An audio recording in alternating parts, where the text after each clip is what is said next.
Le mariage de ton frère était parfait, rayonna papa, sa voix portant à travers le brouhaha assourdissant de la somptueuse salle de réception parisienne. Il se tourna vers moi, son visage fendu d'un grand sourire de satisfaction, un sourire destiné à la galerie. Alors, à quand ton tour? J'ai souri en retour. Un sourire que j'avais gardé enfoui, un secret que j'avais poli pendant des mois. J'ai lentement, presque cérémonieusement, levé ma main vers mon cou, défait le fermoir de la chaîne discrète qui reposait sous ma robe et en ai sorti l'anneau qui y était suspendu. Devant ses yeux écarquillés, je l'ai glissé à mon annulaire gauche. C'est déjà fait, papa. Vous n'étiez simplement pas là. Le silence qui s'ensuivit fut d'une violence inouïe. Chaque conversation, chaque note de musique, chaque tintement de verre s'est arrêté net. Ce soir-là, ce n'est pas seulement un secret que j'ai révélé. C'est l'histoire de la façon dont j'ai cessé d'être l'ombre de mon frère pour enfin devenir ma propre lumière. Avant de vous plonger avec moi dans les détails de cette soirée qui a tout changé, dans les années de silence et de frustration qui y ont mené, j'aimerais prendre un instant pour nous connecter. Je suis curieuse de savoir d'où vous m'écoutez. Dites-moi dans les commentaires de quelle ville, de quelle région ou de quel pays vous regardez cette vidéo, et juste pour le plaisir, quelle heure il est chez vous en ce moment. C'est toujours une source d'émerveillement pour moi de voir jusqu'où nos histoires personnelles peuvent voyager et résonner. Maintenant, fermez les yeux un instant, et laissez-moi vous ramener là où tout a commencé. Je m'appelle Augustine et j'ai 25 ans. Pour comprendre l'explosion qui a eu lieu au mariage de mon frère, il faut d'abord comprendre la faille sismique sur laquelle notre famille a été construite. Dans notre maison, il y a toujours eu un soleil, et ce soleil, c'était Théophile. De 3 ans mon aîné, il était, aux yeux de mon père, Hervé, la personnification même de la réussite.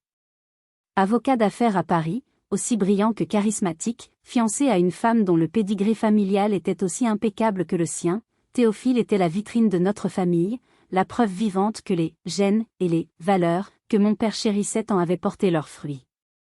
Et moi? J'étais la lune. Une présence satellite, silencieuse, dont le seul rôle semblait être de refléter sa lumière sans jamais oser briller par moi-même. Notre famille vivait dans une belle maison de la banlieue cossue de Lyon, un univers où le « qu'en dira-t-on » était une religion et où la réussite se mesurait en mètres carrés et en titres professionnels. Théophile était notre plus belle cathédrale. Chaque étape de sa vie était un vitrail que mes parents exhibaient avec une fierté démesurée. Son baccalauréat avec mention, son admission à Assas, son premier poste dans un grand cabinet parisien, chaque succès était célébré par des dîners où mon père racontait, encore et encore, les mêmes anecdotes glorifiantes. Mes propres réussites étaient des bougies vacillantes dans l'ombre de son éclat. Je me souviens avec une clarté douloureuse d'un après-midi de mes 10 ans. J'avais gagné le premier prix d'un concours de poésie inter-école. J'étais rentrée à la maison le cœur battant, serrant contre moi le petit diplôme cartonné et le livre que j'avais gagné. J'avais trouvé mon père dans son bureau, lisant Le Monde. Je lui avais tendu mon prix, mes yeux brillants d'attente. Il avait baissé son journal, jeté un regard distrait sur le papier et avait dit « C'est bien. Très bien. La poésie, c'est joli. » Puis il avait replongé dans sa lecture. « C'est joli. Comme on parlerait d'un bibelot. » Le week-end suivant, l'équipe de football de Théophile, dont il était le capitaine, remportait la coupe départementale. Mon père avait organisé un barbecue immense dans le jardin. Il avait invité les voisins, les amis, la famille. Il portait une écharpe aux couleurs de l'équipe et passait de groupe en groupe, une bière à la main, décrivant avec une passion de commentateur sportif le but décisif de son champion.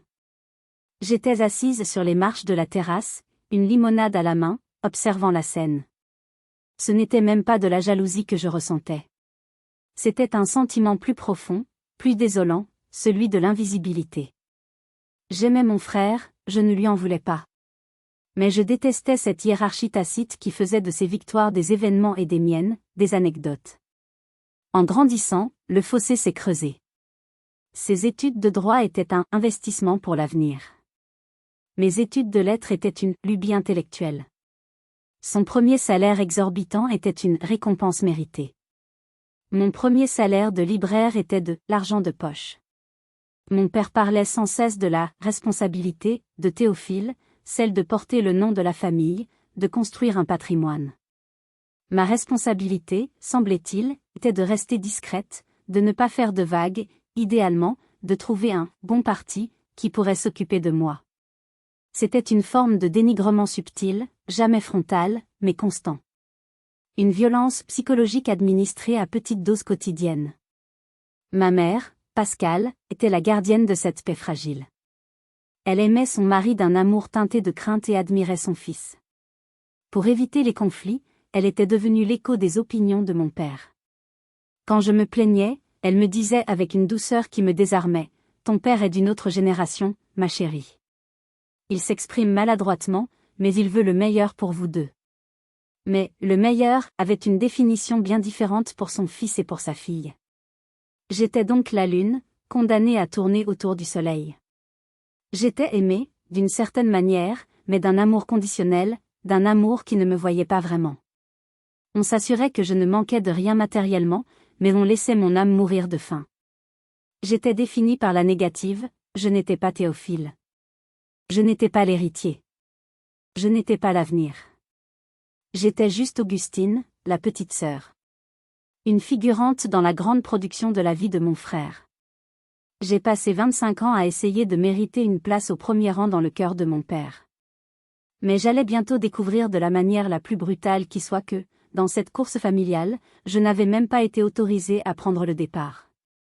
Le premier rayon de ma propre lumière est apparu un soir de pluie, dans un petit café-théâtre du Vieux-Lyon. J'y étais allée pour échapper à la solitude de mon appartement et au poids de mes pensées. Et c'est là que je l'ai vu. Il s'appelait Anselme. Il était sur la petite scène, seul avec sa guitare. Il ne chantait pas des reprises connues, mais ses propres compositions. Des chansons qui parlaient de voyages manqués, de rencontres fugaces et de la beauté des choses imparfaites. Sa voix n'était pas celle d'une star de la radio, elle était un peu éraillée, pleine de fêlures, mais elle était d'une sincérité désarmante. Et puis nos regards se sont croisés. Pendant une fraction de seconde, au milieu de la salle bondée, j'ai eu l'impression qu'il ne chantait que pour moi. Pour la première fois de ma vie, je n'étais pas une ombre. J'étais un public. Après son set, j'ai trouvé le courage d'aller lui parler. Notre première conversation n'avait rien d'extraordinaire. Nous avons parlé de livres, de musique, de la pluie qui n'en finissait pas de tomber. Mais il avait une façon de m'écouter, une intensité dans le regard, qui me donnait l'impression que ce que je disais était la chose la plus fascinante au monde. Anselme était musicien. Il gagnait sa vie modestement en donnant des cours de guitare et en jouant dans des bars le week-end. Il n'avait pas de plan de carrière, pas de fonds de pension. Il avait une vieille voiture qui tombait souvent en panne et une collection de vinyles qui était son plus grand trésor. Mais il avait une richesse que ma famille ne comprendrait jamais, il était passionnément, profondément vivant. Avec lui, je pouvais enfin respirer. Je n'étais pas la sœur de Théophile. J'étais Augustine. J'étais la femme qui aimait l'odeur des vieux livres, qui pouvait passer des heures à regarder les gens passer, qui croyait que les plus belles histoires se cachaient dans les détails les plus simples. Le présenter à ma famille a été, comme je m'y attendais, une épreuve. Le dîner fut un long interrogatoire déguisé en conversation. Mon père, Hervé, a passé toute la soirée à le sonder sur sa stabilité financière et ses perspectives de carrière. La musique, c'est une belle passion, a-t-il concédé, mais ça ne paie pas les factures, n'est-ce pas? Il a ensuite passé 10 minutes à vanter la carrière de Claire, la fiancée de Théophile, une avocate fiscaliste qui, selon lui, avait un avenir en or massif. Le message était clair, Anselme était du plomb. Mais la véritable blessure, celle qui a laissé une cicatrice, est survenue quelques mois plus tard. J'avais mis toute mon énergie dans l'organisation d'un petit festival de lecture pour les enfants de mon quartier. J'y avais travaillé pendant des mois, le soir après mon travail à la librairie. J'avais contacté des auteurs jeunesse, négocié des dons de livres avec des maisons d'édition, convaincu des commerçants de sponsoriser un goûter. C'était mon projet, la première chose que je bâtissais de mes propres mains. Le jour du festival fut magique. Le parc était rempli de rires d'enfants, leurs yeux écarquillés devant les compteurs. Les parents sont venus me voir, me remerciant d'avoir apporté un peu de poésie dans le béton du quartier. J'avais le cœur si plein que j'avais l'impression qu'il allait exploser. Ce soir-là, j'ai appelé mes parents, ma voix vibrant d'une joie que je ne pouvais contenir. Papa, tu ne devineras jamais. Le festival a été un succès incroyable. Il y avait plus de 50 familles, les auteurs étaient ravis, tout le monde a dit que c'était une idée géniale. Il y eut un silence. Pas un silence intéressé. Un silence vide. Ah oui, c'est bien ça, ma fille. Bien. Dis-moi, j'étais justement sur le point de t'appeler. Théophile vient de gagner un gros procès à Paris, un cas très médiatisé. Toute la famille est si fière. Nous allons ouvrir une bouteille de champagne pour fêter ça. Mon propre champagne, ma propre victoire, venait de se transformer en vinaigre. Mon succès, ma joie, tout avait été aspiré dans le trou noir de la réussite de mon frère. J'ai bredouillé quelques mots de félicitations et j'ai raccroché. Les larmes que je retenais ont jailli, chaudes et amères. Anselme m'a trouvé ainsi, prostré sur mon canapé. Il n'a pas posé de questions. Il s'est assis à côté de moi, a pris ma main dans les siennes, et a attendu que la tempête passe. Son silence était un refuge. Il n'avait pas besoin de dénigrer mon père pour valider ma peine. Il était juste là, une présence solide dans mon chaos. Plus tard, il a simplement dit, « Ce que tu as fait aujourd'hui, Augustine, c'était important. Tu as offert des histoires à des enfants. C'est un cadeau magnifique. » Ce soir-là, j'ai compris qu'Anselme m'avait ouvert une porte vers un autre monde. Un monde où la valeur d'une personne n'était pas indexée sur son compte en banque ou son titre professionnel. Mais pour franchir cette porte et la laisser derrière moi, je savais qu'il me faudrait affronter le gardien le plus redoutable de mon ancienne vie, mon propre père. Quelques mois plus tard, Anselme m'a emmené pour un week-end d'automne au bord du lac du Bourget.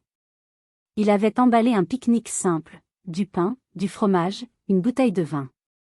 Nous avons marché le long de la rive, les feuilles mortes crissant sous nos pieds, l'air frais pinçant nos joues. Il n'y avait rien d'ostentatoire, rien de calculé. C'était juste nous, la nature, et un sentiment de paix profonde. Alors que le soleil commençait sa lente descente derrière les montagnes, projetant des éclats d'or et de pourpre sur l'eau, Anselme a sorti sa guitare. Il n'a pas joué une de ses chansons, mais une simple mélodie, douce et un peu mélancolique. Puis il s'est arrêté. Il m'a regardé avec une intensité qui me coupait le souffle. « Augustine » a-t-il commencé, sa voix un peu tremblante. « Ma vie avant toi était comme une chanson sans refrain. Il y avait des couplets, des notes, mais il manquait l'essentiel. Tu es mon refrain. Tu es la partie qui donne un sens à tout le reste. » Il a alors posé un genou dans l'herbe humide et a sorti une petite boîte de la poche de sa veste. À l'intérieur, il n'y avait pas de diamant étincelant. Il y avait une simple bague en argent, ornée d'une petite pierre de lune laiteuse. « Ce n'est pas grand-chose, » a-t-il murmuré, « mais je voulais que tu aies la lune. Parce que même dans mes nuits les plus sombres, tu es ma seule lumière. Augustine, veux-tu m'épouser ?» Les larmes ont brouillé ma vue. C'étaient les plus belles paroles que l'on ne m'ait jamais dites. J'ai dit oui, un oui qui venait du plus profond de mon être, un oui qui était la réponse la plus facile et la plus évidente de toute ma vie. Le retour à Lyon le lendemain fut un mélange d'euphorie et d'appréhension. J'étais sur un nuage, mais je savais que ce nuage allait bientôt rencontrer une zone de forte turbulence. Une petite partie de moi, cette éternelle petite fille qui cherchait l'approbation de son père, espérait encore. Elle se disait qu'un mariage, un engagement sacré, était une nouvelle trop importante pour être balayée d'un revers de main. Cette petite fille était bien naïve. Nous avons réuni mes parents dans le salon. L'atmosphère était déjà tendue, comme si l'air savait ce qui allait arriver. J'ai tendu ma main, ma bague brillant doucement sous la lumière de la lampe. Anselme se tenait à mes côtés, sa présence solide mais silencieuse. « Papa, maman ?» Anselme m'a demandé en mariage. Et j'ai accepté. Le silence qui a suivi fut différent de celui de la surprise. C'était un silence lourd, pesant, chargé de réprobation. Mon père, Hervé, a pris une profonde inspiration, le genre de soupir qui précède un verdict. « Augustine » a-t-il commencé, sa voix dénuée de toute chaleur, « ton sens du timing est absolument catastrophique. Il n'y a eu aucun « félicitations », aucun « je suis heureux pour toi ». Juste un reproche. Toute la famille, je dis bien toute la famille, est mobilisée pour le mariage de Théophile. C'est dans 6 mois.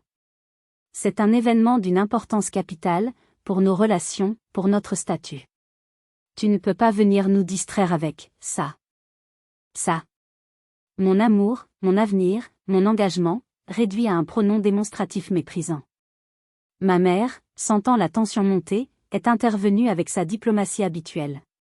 Chérie, ce que ton père veut dire, c'est que nous voulons que chaque chose ait sa place.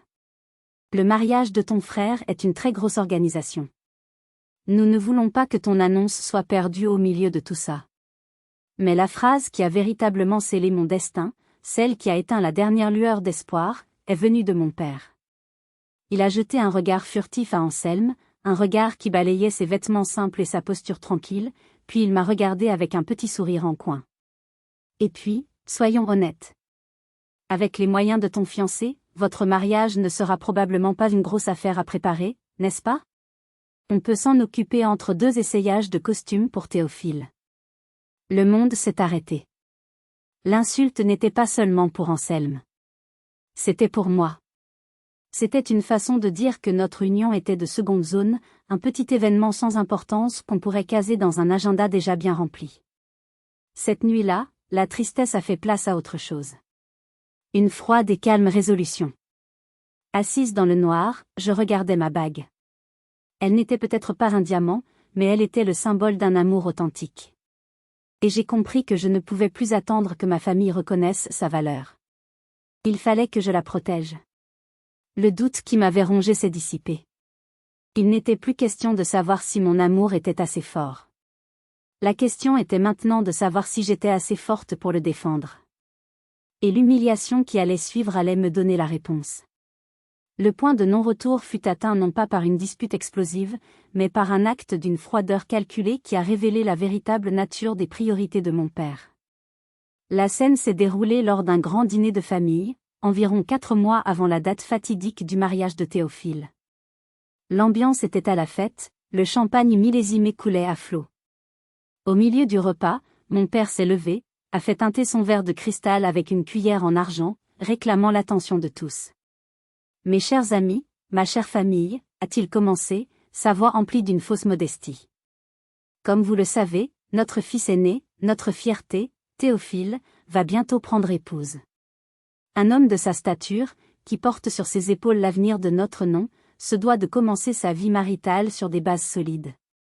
C'est pourquoi, sa mère et moi avons pris une décision. Pour célébrer cette union et pour lui donner l'élan qu'il mérite, nous avons décidé de lui offrir le capital de départ pour l'achat de son appartement à Paris. Il a alors annoncé une somme. Une somme astronomique, le genre de chiffre qui pour moi relevait de la pure fiction. C'était plus que la valeur de la maison de mes grands-parents. La table a éclaté en « oh », admiratif et en applaudissements polis. Théophile, l'air à la fois triomphant et légèrement embarrassé, a remercié chaleureusement ses « généreux parents ». Ma mère essuyait une larme de fierté. Et moi, assise en silence, j'avais l'impression de m'être transformée en pierre. Quelques semaines plus tard, après des nuits de discussion et de calcul avec Anselme, j'ai rassemblé le peu de courage qu'il me restait. Notre rêve, notre projet de café-concert, était plus qu'un caprice. C'était un plan d'affaires réfléchi, un projet de vie. Nous avions trouvé un petit local parfait dans le quartier de la Croix-Rousse, mais il nous manquait une petite partie des fonds pour la caution et les premiers travaux. La somme était dérisoire comparée au cadeau fait à mon frère. C'était moins de 5%. Je ne demandais pas un don. Je demandais un prêt, avec un plan de remboursement détaillé. J'ai attendu un soir où mon père était seul dans son bureau, entouré de ses livres de droit et de l'odeur du cuir et du succès. J'ai frappé. Ma gorge était sèche. J'ai exposé mon projet avec autant de professionnalisme que possible, étalant mon business plan sur son grand bureau en acajou. J'ai parlé du concept, du marché, des prévisions financières. J'ai parlé avec mon cœur, mais aussi avec ma tête. Quand j'ai terminé, il est resté silencieux un long moment.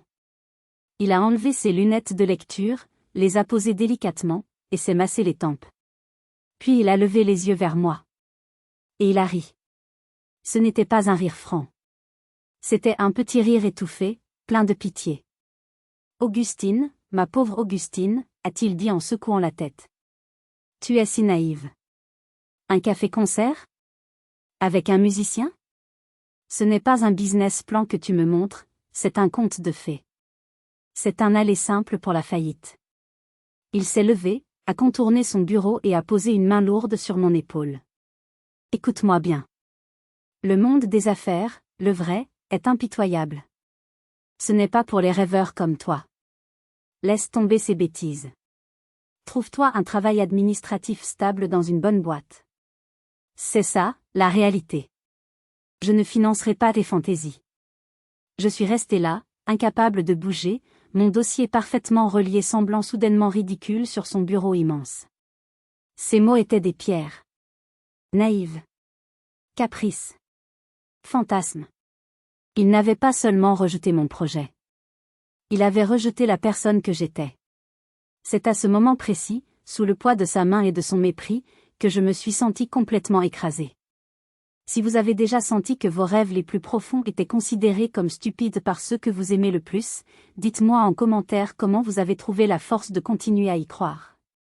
Parfois, le simple fait de partager aide à alléger le fardeau. Je suis sorti de son bureau sans un mot, laissant mon dossier derrière moi comme on abandonne un cadavre. Ce soir-là, en rentrant, Anselme n'a pas eu besoin de me poser de questions. Il a juste vu la dévastation sur mon visage. Je lui ai tout raconté, ma voix un fil cassé. Une partie de moi se sentait coupable, comme si j'avais eu tort d'espérer. Il m'a prise dans ses bras et m'a laissé pleurer. Puis, quand mes sanglots se sont calmés, il a relevé mon menton et m'a regardé avec une gravité que je ne lui connaissais pas. « Augustine, a-t-il dit. Je vais te poser une question, et je veux que tu y réfléchisses bien. Veux-tu passer le reste de ta vie à demander la permission d'exister, ou veux-tu prendre le stylo et écrire ta propre histoire ?» Ces mots ont agi comme un électrochoc. Ce n'était plus une question de fierté blessée ou de colère. C'était une question de survie. La survie de mon identité. « Je veux tenir le stylo », ai-je répondu, ma voix retrouvant une force inattendue. « Alors faisons-le », a-t-il dit avec un sourire déterminé. « Marions-nous. Mais marions-nous selon nos propres règles. Faisons-le pour nous, loin de tout ça. Faisons de notre amour notre forteresse. Mon père m'avait fermé toutes les portes au nez. Alors, j'ai décidé de construire ma propre porte. Une porte magnifique, face à la mer, et dont il n'aurait jamais, jamais la clé. La décision, une fois prise, a agi comme un baume libérateur. L'idée de ce mariage secret est devenue notre projet, notre jardin secret. La planification ne fut pas une corvée stressante, mais une aventure joyeuse. Nous ne cherchions pas la perfection, mais l'authenticité. Chaque choix était un acte de défi silencieux contre le monde que je quittais. Nous avons choisi Cassis, ce joyau de la Méditerranée, non pas pour son prestige, mais pour sa beauté brute, sauvage, comme notre amour. L'organisation s'est faite en quelques semaines, dans une conspiration joyeuse avec nos quelques complices. Le contraste avec la machine de guerre qu'était l'organisation du mariage de Théophile était saisissant. D'un côté, des appels stressés, des tableurs Excel et des discussions budgétaires sans fin. De l'autre, des éclats de rire au téléphone avec la mère d'Anselme, Hélène, qui était plus excitée qu'une enfant à l'idée de cette fugue romantique. Quand nous leur avons annoncé notre projet, non seulement ils n'ont pas jugé, mais ils ont offert leur aide sans réserve. L'amour ne devrait jamais avoir à s'excuser ou à attendre, avait dit le père d'Anselme avec une sagesse tranquille. Leur approbation inconditionnelle était un cadeau, le premier vrai cadeau familial que je recevais. Nous avons fixé la date au 15 avril, un vendredi ensoleillé, 2 mois avant le grand spectacle parisien. La liste des invités était notre manifeste, les parents d'Anselme, sa sœur cadette, et mes 2 plus proches amis de l'université, Marc et Léa, qui me connaissaient mieux que personne. 6 personnes. 6 cœurs qui battaient à l'unisson avec les nôtres. Le jour de notre mariage, je me suis réveillée au son des vagues. Il n'y avait pas d'agitation, pas de planning minuté. Je me suis préparée dans une petite chambre d'hôte qui sentait la lavande et le sel. Ma robe, trouvée dans une friperie chic de Lyon, était une simple robe en dentelle crème, fluide et légère. Elle avait une histoire, une âme. Elle m'avait coûté 80 €. Moins que le prix d'une seule bouteille de champagne au mariage de mon frère.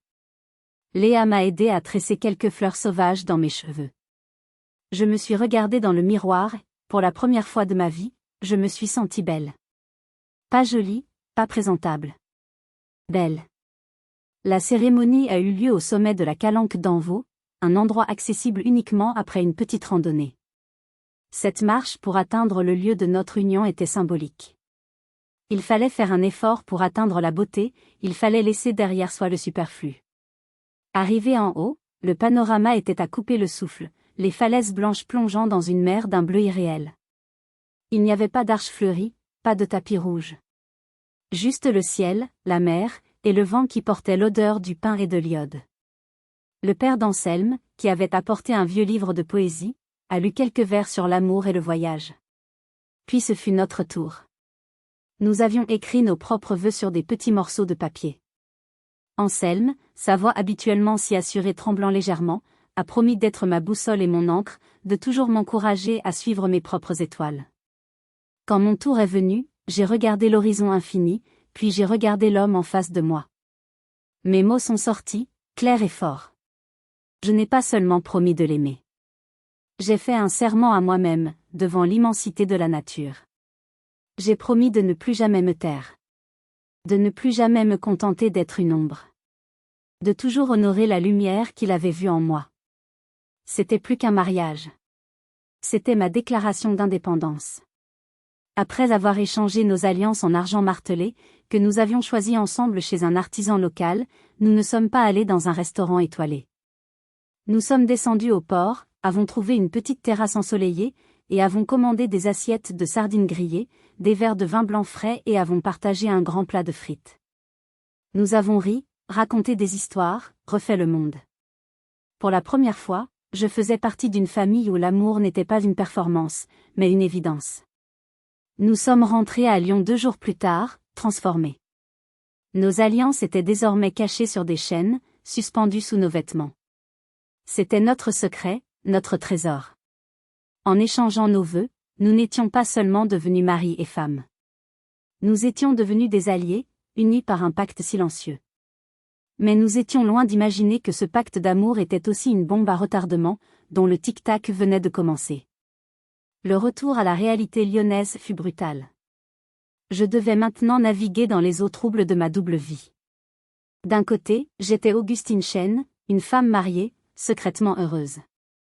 De l'autre, j'étais Augustine Martin, la fille célibataire et un peu perdue, dont le seul rôle était d'orbiter autour du mariage grandiose de son frère. C'était un exercice de dissimulation épuisant, un rôle de composition permanent. Le téléphone est devenu mon ennemi. Ma mère m'appelait plusieurs fois par jour, non pas pour prendre de mes nouvelles, mais pour me déléguer des tâches ou se plaindre. Je suis devenue son assistante non officielle, sa confidente forcée. Un jour, c'était un appel paniqué à 8 heures du matin parce que le traiteur proposait des mini-brochettes de Saint-Jacques au chorizo et que, le chorizo, c'est tellement vulgaire, tu ne trouves pas, Augustine? Je devais alors passer une demi-heure à la rassurer. Un autre jour, on m'envoyait à l'autre bout de la ville pendant ma pause déjeuner pour récupérer un échantillon de ruban de la bonne nuance de « vieux rose », car la fleuriste ne comprenait visiblement pas l'importance capitale de ce détail. Je faisais tout cela avec un sourire crispé, tout en sentant le contact froid de mon alliance contre ma peau, un rappel constant de l'absurdité de la situation. Le dîner de répétition, un mois avant le grand jour, fut le point d'orgue de cette comédie. Il eut lieu dans un restaurant lyonnais huppé, où chaque plat était une œuvre d'art et chaque verre de vin coûtait le prix de mes courses de la semaine. J'étais assise à côté d'Anselme, qui endurait le supplice avec une patience d'ange. Mon père, en grande forme, apportait un toast. C'était un discours fleuve, une hagiographie de Théophile. Il a parlé de son intelligence, déjà à 5 ans, il lisait le journal par-dessus mon épaule, de son ambition, il n'a jamais visé autre chose que le sommet, de sa loyauté, un homme sur qui on peut compter, un vrai pilier. Il a conclu en levant son verre à l'homme que j'ai élevé, à mon plus grand succès. Il n'a pas mentionné ma mère qu'il avait élevée avec lui. Et bien sûr, il ne m'a pas mentionné du tout. J'étais un fantôme à ma propre table familiale. Pendant le dîner, alors que mon père était occupé à discuter affaires avec le père de la mariée, j'ai observé mon frère. Il était le centre de l'attention, riant, charmant. Mais à plusieurs reprises, j'ai surpris son regard croiser le mien. Il y avait une gêne palpable dans ses yeux. Un malaise. Il savait. Il savait que le portrait que mon père peignait était incomplet, qu'il manquait la moitié du tableau. Mais il a toujours trouvé plus confortable de vivre dans cette lumière aveuglante, même si elle me laissait dans l'ombre. Son silence était une forme de complicité. Plus tard dans la soirée, incapable de supporter plus longtemps l'hypocrisie ambiante, j'ai suivi ma mère aux toilettes. Je l'ai interpellée dans le couloir feutré. « Maman, ai-je commencé ?» ma voix plus fragile que je ne l'aurais voulu. « Pourquoi tu laisses faire ça ? Pourquoi tu ne dis jamais rien quand il m'efface complètement de l'histoire familiale ?» Elle a sursauté. Pour la première fois, j'ai vu son masque de parfaite maîtresse de maison se fissurer. Ses yeux se sont embués. « Augustine, tu ne peux pas comprendre, » a-t-elle murmuré, jetant un regard inquiet vers la salle du restaurant. Ton père, il a une vision très précise des choses. De la réussite, du rôle de chacun. Toute ma vie, j'ai essayé de maintenir l'équilibre, de préserver une forme de paix. Si je le contredis, il devient un mur de glace. La maison devient un tombeau pendant des jours. J'ai peur de ça. J'ai peur de son silence. Sa confession m'a frappée. Ce n'était pas une excuse, mais c'était une explication. Ma mère n'était pas une alliée de mon père par conviction, mais par peur. Elle était une prisonnière, tout comme moi. Une prisonnière volontaire, peut-être, mais une prisonnière quand même. Cette prise de conscience n'a pas effacé des années de douleur, mais elle a déplacé ma colère. Je suis retournée à ma place. J'ai regardé ma mère, mon frère, mon père. Ils étaient tous pris au piège d'un rôle qu'ils avaient accepté de jouer. J'ai compris que dans cette pièce de théâtre familial, j'étais la seule à avoir lu le script et à avoir décidé de le réécrire. La confrontation finale n'était plus une possibilité. C'était une nécessité. Le jour du mariage est arrivé comme un train inévitable. Nous avons pris le premier TGV pour Paris, et en entrant dans le hall de l'hôtel Georges V, j'ai eu l'impression de pénétrer dans un autre monde. Un monde de marbre poli, de lustres en cristal de la taille de petites voitures, et d'arrangements floraux extravagants qui embaumaient l'air d'un parfum capiteux de lys et d'argent. C'était magnifique, mais c'était une beauté froide, intimidante, une beauté qui semblait juger mes chaussures à 50 € et le tissu de ma robe de cocktail achetée en solde. Anselme, à mes côtés, semblait tout aussi déplacé. Il portait son seul et unique costume, bien coupé mais visiblement pas du même calibre que les smokings sur mesure qui nous entouraient. Il était comme un oiseau des champs égaré dans une volière de paon. Les amis et associés de mon père nous adressaient des saluts polis mais distants. Leur regard balayait Anselme de la tête aux pieds, s'attardant une seconde de trop sur ses mains de musicien, des mains qui créaient de la beauté mais ne signaient pas de contrat. J'ai entendu un homme d'affaires, un ami proche de mon père, demander à Anselme avec un sourire condescendant : « Alors, jeune homme, vous grattez la guitare pour gagner votre vie ? Ça doit être amusant. » La façon dont il a dit « amusant » sonnait comme « pathétique ». Anselme, avec une grâce qui m'a empli de fierté, a simplement répondu « En effet, monsieur. J'ai la chance immense de faire un métier qui m'amuse tous les jours. » L'homme, décontenancé, s'est éloigné en marmonnant. La cérémonie elle-même était une production hollywoodienne. Elle s'est déroulée dans un salon au plafond peint, devant une centaine d'invités triés sur le volet. L'officier d'état civil semblait jouer un rôle, sa voix déclamant les articles du Code civil comme s'il s'agissait d'une tirade de Molière. Les vœux de Théophile et Claire étaient éloquents, poétiques, mais ils sonnaient comme s'ils avaient été écrits par un comité. C'était une performance impeccable, mais je n'ai senti aucune émotion véritable, aucune fêlure qui aurait laissé passer la lumière d'un amour authentique. Pendant tout ce temps, j'observais mon père. Il ne regardait pas son fils avec la tendresse d'un père. Il le regardait avec la fierté d'un propriétaire. Il était le metteur en scène de ce spectacle, et Théophile était son acteur principal. Plus tard, pendant le cocktail, je l'ai entendu discuter avec un groupe d'hommes importants. Il avait posé sa main sur l'épaule de Théophile. « Mon fils, c'est mon plus bel investissement, » disait-il en riant. Un esprit brillant, une carrière prometteuse, et maintenant, une alliance stratégique. Il parlait du mariage de son fils comme d'une fusion-acquisition. J'ai alors compris la vérité la plus profonde et la plus triste de notre famille. Pour mon père, nous n'étions pas des personnes. Nous étions des actifs. Théophile était un actif de grande valeur, destiné à rapporter gros. Moi, j'étais un actif déprécié, une ligne sur le bilan qu'il préférait ignorer. La réception était encore plus grandiose.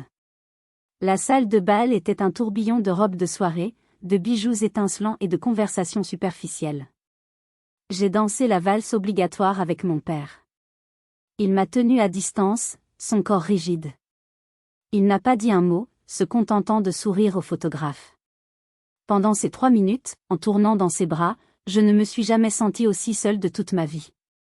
J'ai réussi à m'échapper sur un balcon avec Anselme. Loin du bruit, nous regardions les lumières de Paris. « Tu vas bien ?» m'a-t-il demandé doucement. « Non », ai-je répondu honnêtement. J'ai l'impression d'être à un enterrement. L'enterrement de quelque chose que je n'ai jamais vraiment eu. En regardant mon frère à travers la baie vitrée, le roi de cette fête somptueuse mais vide, j'ai ressenti une vague de paix étrange. Mon petit mariage secret à Cassis, avec ses 6 invités et ses sardines grillées, me semblait soudainement être l'événement le plus luxueux du monde. Parce qu'il était riche de la seule chose qui manquait ici, la vérité. Je pensais pouvoir survivre au reste de la soirée, me contenter de ce savoir secret. Je pensais que le spectacle était presque terminé. Mais le destin m'avait réservé le rôle principal dans le dernier acte, une scène que personne n'avait vue venir. La soirée s'étirait, chaque heure ressemblant à la précédente. Le groupe de jazz jouait des standards sans âme, le champagne avait perdu ses bulles, et les sourires commençaient à se figer sur les visages. Anselme et moi avions trouvé refuge à une table un peu à l'écart, comptant les minutes jusqu'à ce que nous puissions décemment nous éclipser. J'avais atteint un état de détachement presque zen. La comédie humaine qui se jouait devant moi ne m'atteignait plus. C'est alors que le DJ, après une brève discussion avec mon frère, a pris le micro, sa voix de faussaire résonnant dans la salle de bal. « Mesdames et messieurs, un peu d'animation. Le marié va maintenant procéder au traditionnel lancer de jarretière. J'invite tous les hommes célibataires et les cœurs à prendre à nous rejoindre sur la piste de danse. » Une vague de protestations amusées et d'encouragement a parcouru la salle. Un groupe d'hommes, pour la plupart des collègues de Théophile, s'est rassemblé au centre de la piste, se bousculant comme des adolescents. Anselme est resté assis, me souriant. « Tu ne tentes pas ta chance ?» ai-je plaisanté, pour la première fois de la soirée avec une légèreté sincère. « Pas la peine » a-t-il répondu en prenant ma main. « J'ai déjà gagné le gros lot. » Théophile, debout sur une chaise, a fait durer le suspense avant de lancer la petite bande de dentelle blanche dans les airs. Elle a tournoyé, flotté un instant sous les lumières des projecteurs, et dans une trajectoire improbable, presque comique, elle a volé bien au-delà du groupe de célibataires et est venue atterrir, directement sur notre table, juste à côté du verre de vin d'Anselme. Il y eut un moment de flottement, puis la salle a éclaté de rire. Plusieurs personnes se sont retournées vers nous. Anselme, surpris, a ramassé la jarretière comme s'il s'agissait d'un objet étrange tombé du ciel. Des cris ont fusé, c'est un signe, c'est le prochain sur la liste. Mon père, qui se trouvait non loin, a vu là une occasion parfaite de jouer son rôle de patriarche bienveillant. Il s'est approché de notre table, le visage fendu d'un large sourire. Il a donné une grande tape dans le dos d'Anselme, un geste qui se voulait amical mais qui était empreint de condescendance. Puis, il s'est tourné vers moi. Devant les regards amusés des tables voisines, il a projeté sa voix pour que tout le monde puisse l'entendre. « Le mariage de ton frère était parfait, n'est-ce pas ?» a-t-il dit, rayonnant. « Alors, à quand ton tour ?» Le temps s'est suspendu. Sa question, posée comme une boutade innocente, était en réalité l'aboutissement de 25 ans de dévalorisation. C'était la question qui me définissait comme étant, en attente, incomplète, la suivante sur la liste. Et à cet instant, une clarté absolue s'est faite en moi. Le film de ma vie a défilé à toute vitesse, le diplôme ignoré, le festival de lecture méprisé, la demande de prêt tournée en ridicule. La peur a disparu. La colère a disparu. Il ne restait qu'une certitude calme et froide. J'ai regardé mon père droit dans les yeux. Et j'ai souri. Un vrai sourire, pour la première fois de la soirée. « C'est déjà fait, papa » ai-je dit, ma voix parfaitement audible dans l'accalmie soudaine. Le silence a commencé à se propager. Lentement, sans quitter son regard, j'ai porté ma main à mon cou. Mes doigts, étonnamment stables, ont défait le fermoir de la chaîne que je portais depuis 2 mois. J'en ai retiré la simple alliance en argent. Puis, avec une lenteur délibérée, je l'ai fait glisser sur mon annulaire gauche, là où était sa place. J'ai levé ma main, la paume ouverte, pour que la lumière des lustres se reflète sur le métal. Vous n'étiez simplement pas là. On aurait pu entendre un flocon de neige tomber sur la moquette épaisse. Le sourire de mon père s'est figé, se brisant comme du verre. Son visage est passé par toutes les nuances de la confusion. Les rires se sont éteints. Les conversations se sont arrêtées en plein milieu d'une phrase. Son père Dieu était maintenant fixé sur ma main. Avant de vous raconter l'ouragan qui a suivi, dites-moi en commentaire, si vous aviez été à ma place, auriez-vous eu le courage d'appuyer sur le détonateur? Le visage de mon père est passé de la surprise à l'incrédulité, puis à une fureur contenue, glaciale. Il fixait l'alliance à mon doigt comme si c'était une arme pointée sur lui. La bombe que je portais en secret venait d'exploser au cœur de sa forteresse. La fureur de mon père, contenue pendant quelques secondes interminables, a finalement déferlé. Mais ce ne fut pas une explosion de cris. Ce fut une éruption glaciale, bien plus terrifiante. Qu'est-ce que c'est que cette comédie, a-t-il articulé, sa voix basse, sifflante, chaque mot une lame de rasoir. Enlève ça tout de suite. Ce n'est pas drôle, Augustine. Ce n'est pas une comédie, papa. C'est la vérité, ai-je répondu, ma voix d'un calme qui me surprenait moi-même. Anselme et moi nous sommes mariés le 15 avril, à Cassis. C'était une journée magnifique. Théophile et Claire s'étaient précipités à nos côtés, leurs visages décomposés. Mais, pourquoi, a balbutié mon frère, l'air complètement perdu. Pourquoi faire ça, et pourquoi le dire maintenant? Tu te rends compte de ce que tu fais? Tu ruines ma soirée. Ta soirée, ai-je répété, et cette fois, la glace dans ma voix s'est fissurée pour laisser place à la lave en fusion qui bouillait en moi depuis des années. Théophile, pendant 28 ans, chaque jour a été ta journée. Chaque dîner, chaque fête, chaque conversation tournait autour de toi, de tes succès, de ton avenir. J'ai passé ma vie à attendre dans les coulisses. Pour une fois, une seule fois, j'ai voulu avoir ma propre scène, même si elle était petite et secrète. Mais même ça, c'était trop vous demander, n'est-ce pas? Il ne fallait pas faire d'ombre au soleil. Mon père a fait un pas en avant, son visage congestionné par la rage. Comment as-tu osé? Nous trahir de la sorte. Nous humilier devant tout le monde. Après tout ce que nous avons fait pour toi. Tout ce que vous avez fait pour moi? J'ai éclaté d'un rire qui n'avait rien de joyeux. Vous m'avez appris à être invisible. Vous m'avez appris que mes rêves étaient ridicules. Vous avez offert un appartement à mon frère et vous m'avez ri au nez quand j'ai demandé un simple prêt pour construire ma propre vie. Vous ne m'avez pas élevée, vous m'avez mise de côté. La seule chose que je vous ai cachée, c'est mon bonheur. Parce que je savais que vous ne sauriez pas quoi en faire, à part le diminuer et le comparer. Mes mots fusaient, incontrôlables, un torrent de vérité trop longtemps contenu. Les invités étaient devenus le public silencieux et captivé de notre drame familial. Certains avaient l'air horrifiés, d'autres, je le voyais bien, jubilaient. Ma mère était en larmes, répétant en boucle, « Augustine, non, ne dis pas ça. » Si, maman, je le dis. Je le dis parce que c'est la vérité. Je t'ai demandé de l'aide, je t'ai demandé de me défendre, et tu as choisi le silence pour préserver ta petite paix fragile. Vous avez tous choisi le silence. Anselme a posé sa main sur mon bras. Augustine, ça suffit. Allons-nous-en. Il avait raison. Je n'avais plus rien à leur dire. Je n'avais plus rien à prouver. J'avais dit ma vérité. Le reste ne m'appartenait plus. Je me suis tournée une dernière fois vers Théophile. Son visage n'exprimait plus la colère, mais une profonde tristesse. Pour la première fois, je crois qu'il me voyait vraiment. Je suis sincèrement désolée que ça se soit passé ce soir, Théophile. Ce n'était pas mon intention. Je te souhaite, à toi et à Claire, tout le bonheur du monde. Puis, j'ai pris la main d'Anselme, et nous avons commencé notre longue marche vers la sortie. Traverser cette salle de bal fut l'une des choses les plus difficiles que j'ai jamais faites. C'était comme marcher sur du verre brisé, chaque pas une douleur. Je sentais le poids de centaines de regards dans mon dos, le venin des chuchotements qui commençaient déjà à s'élever.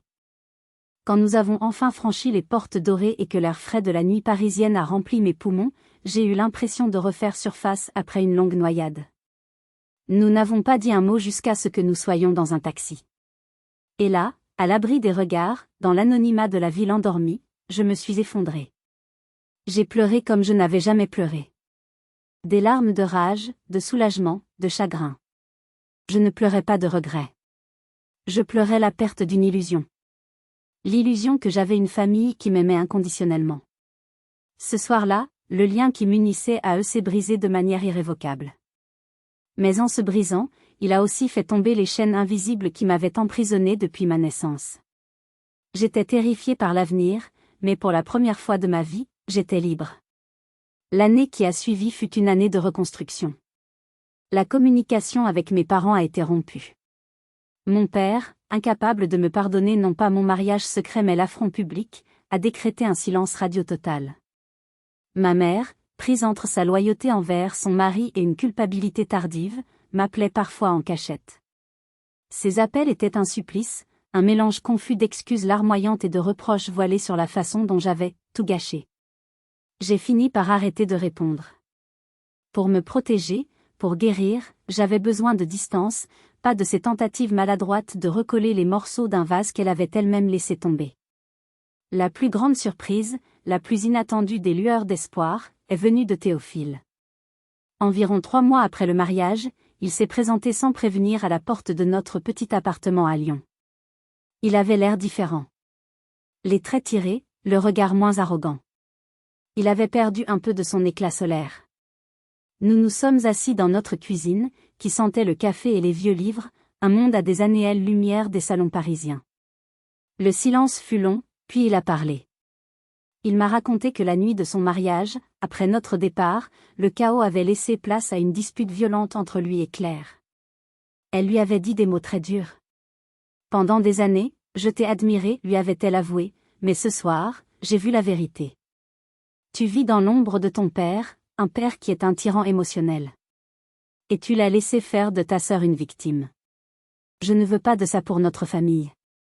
Je ne veux pas que nos enfants grandissent en apprenant qu'il y a des membres de première et de seconde classe. Cette conversation, m'a-t-il dit, avait été un électrochoc. Pour la première fois, il avait été forcé de regarder sa vie non pas à travers les yeux de notre père, mais à travers ceux de la femme qu'il aimait.